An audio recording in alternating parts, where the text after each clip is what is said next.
Magandang araw po sa inyo lahat, mga kababayan ko, mga sundalo. Alam nyo, noon pa man, sa panahon ni Pangulong Duterte, 2018, inuna po namin ni dating Pangulong Duterte na idoble po ang sahod ninyo. At sa tulong po ni General Esperon, na isa sa mga nagsulong niya noong panahon na yon, naintindihan po namin ang trabaho ng isang sundalo.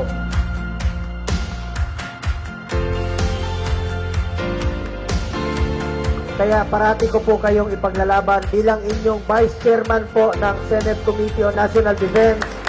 Ipaglalaban ko po kayo parati. At asahan nyo, bukas ang aking opisina po para sa inyo.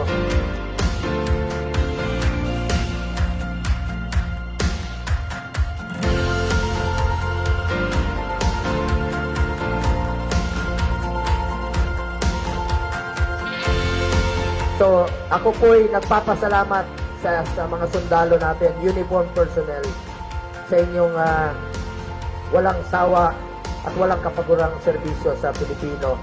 At ipaglalaban ko po kayo. Ako po ang inyong Senator Kuya Bongo, patuloy na magseserbisyo po sa inyong lahat. Dahil ako po'y naniniwala na ang serbisyo po sa tao, serbisyo po yan sa Diyos. So sa mga sundalo, maraming salamat po sa inyo. Tandaan ninyo, mahal na mahal namin kayo ni dating Pangulong Duterte.